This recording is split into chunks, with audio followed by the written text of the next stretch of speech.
在美国有很多能力优秀的亚裔员工始终得不到老板的青睐，没有办法获得升迁机会。到底是亚裔个性特质的问题，还是被歧视了呢？今天就让我们一起来聊聊竹子天花板吧。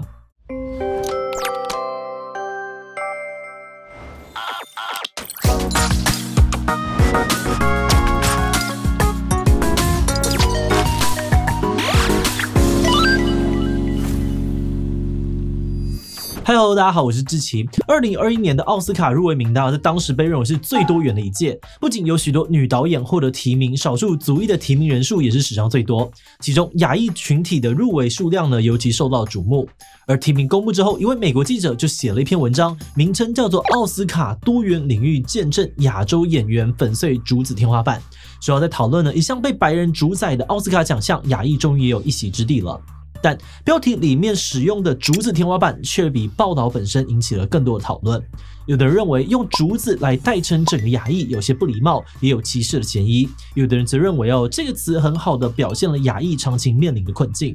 今天我们会来聊聊竹子天花板到底是什么，亚裔在职场被歧视的状况到底有多么的严重。不过在开始今天的讨论之前呢，先让我们进入到工商服务时间。芒狗狗又推出新绘本啦，是专为3到6岁孩子设计的财商绘本，家长们千万别错过这个重要的启蒙黄金期。为什么会强调3到6岁呢？因为孩子在3岁就能够开始理解交换的概念，而在7岁前会形成初步的金钱观。如果从小有健康的价值观，未来就不用花更多的精神纠正。就像股神巴菲特所建议的，理财教育应该从学龄前开始。财商系列共有3本，在没钱真麻烦这本当中，芒狗狗会了解钱的功能，可以让交易变得又快又方便。在赚钱好累啊里面，则会明白赚钱的辛苦以及储蓄的重要。最后，在我全部都要这本，芒狗狗将学会如何合理的分配有限的资源。现在消费满额呢，还能够免费获得赠品，马上点击连结，陪孩子踏出财商启蒙的第一步吧。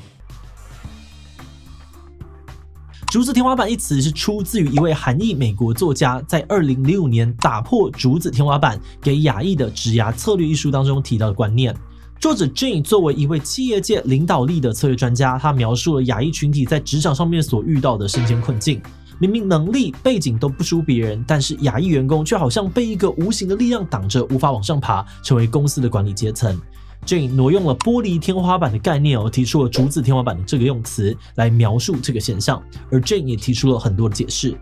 像是他认为从小受到儒家思想熏陶的亚裔小孩常常会被教育只要默默努力工作自然就会有回报，但事实上这样子的做事方法呢，在西方的职场上面未必受欢迎。还有人际关系也是亚裔的弱点，他的同事呢总是时不时去经理的办公室聊天，建立人脉关系，而这方面的社交能力也很重要，但很多亚裔在这一块都不是很擅长。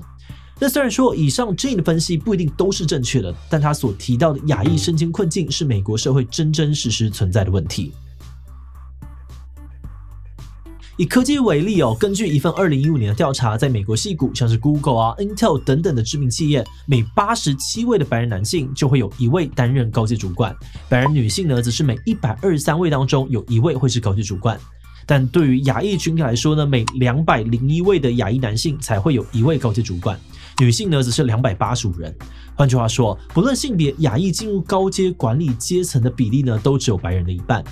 而另外一份2021年的研究指出呢，脸书的母公司 Meta 全公司有 39% 是白人， 46% 是亚裔，但是在高阶主管当中，白人却占了 58%， 而亚裔只占了 27%。 明明亚裔的群体占了全体人数的1半，被任用为高阶主管的比例却连1/3都不到。而相同情况也发生在其他的产业上。有报道指出，2017年高盛银行在美国的专业人员当中有 27% 是亚裔，但是在高阶主管跟资深经理人当中，亚裔只占了 11%， 而在有挂上长字辈的高阶领导人当中呢，更是1位亚裔都没有。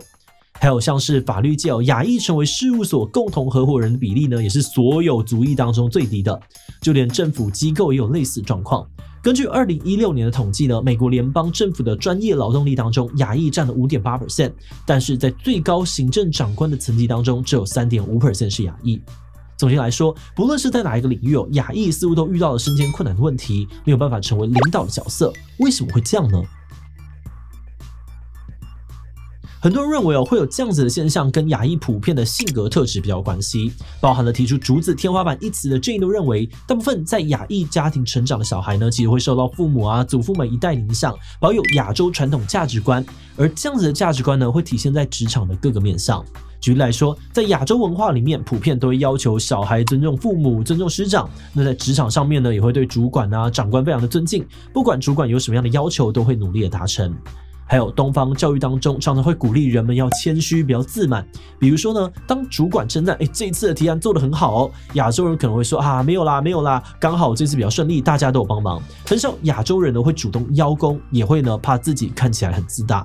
另外，亚洲社会文化呢也存在着以和为贵的氛围，尽量不跟别人起冲突。因此，就算亚洲人不太喜欢同事的行事作风，通常也会选择忍耐，或是用很委婉很隐晦的方式跟对方说。但是这些东方传统美德放在西方职场文化当中，却变成了某种性格上面的缺点。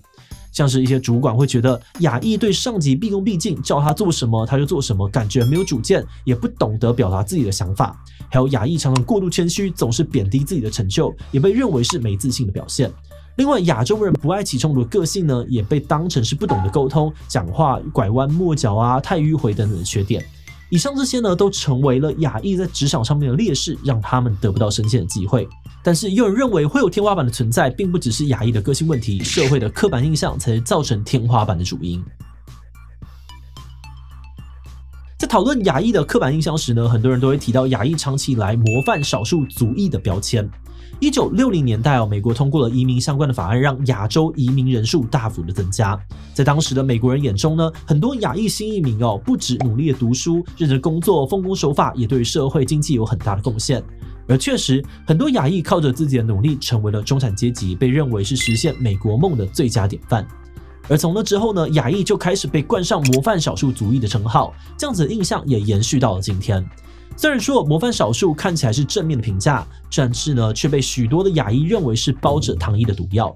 一方面，大家对亚裔出现了刻板印象，认为亚裔就是乖巧安静顺从，适合被管理而不是管理别人，把亚裔当成是勤奋工作不会抱怨的工蜂。那大家也会预设亚洲人缺乏人际沟通技巧，没有管理阶层特质，而在潜意识当中不让亚裔当管理职或是享有更高的薪资待遇。这几年矽谷就有很多的亚裔员工抗议企业高层的种族偏见，明明公司有更多表现优秀、积极向上的亚裔，却苦苦等不到升迁的机会。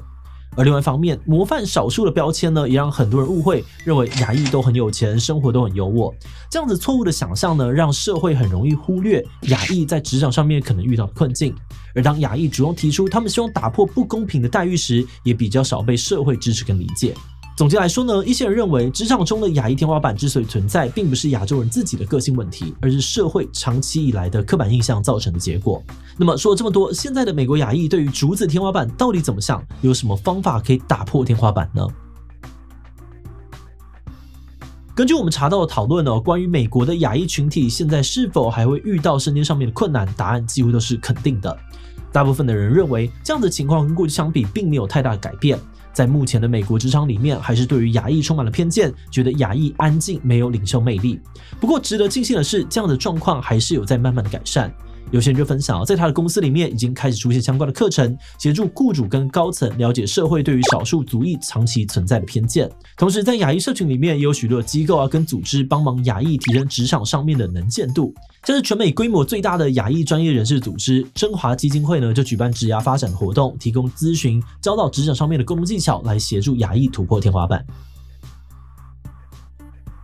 我们看完资料之后，觉得亚裔会在职场上面遇到阻碍，可能跟民族常见的个性特质或者社会长期的歧视都有一些关系。不过，随着现在越来越多的移民2代移民3代出现，亚洲传统价值观对于亚裔的影响似乎在渐渐的变小，反而是社会长期的刻板印象比较难改变。我们有注意到，这几年国外虽然对于种族议题很敏感，但是对于亚裔歧视、亚裔职场困境的讨论声量相对的少很多。这可能也是因为像是顺从安静、乖巧这些对于亚裔的刻板印象，并不是一个很明确的负面标签。很多人可能不觉得这是一种歧视，也不觉得这样子的标签会限制亚裔的职业发展。而就是因为这样的歧视非常的幽微不太容易自己觉察，因此呢，才需要社会不断的讨论，才能够让更多人注意到这个问题。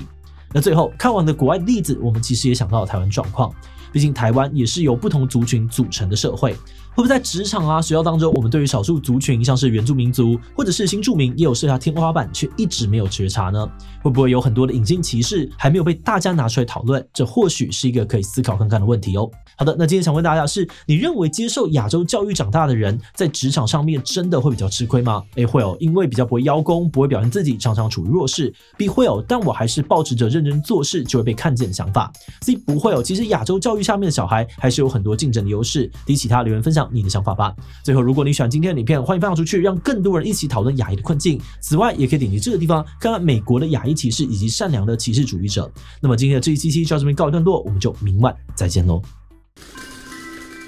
史上最期待终于抵台 ，iPhone 15全面进化，中华电信行动网络冠军，精彩生活即刻启程。搭指定资费享最高5000购物金，旧换新再折2000，限时加码抽100万 Honey Point，为精彩而生 ，iPhone 15急速申办。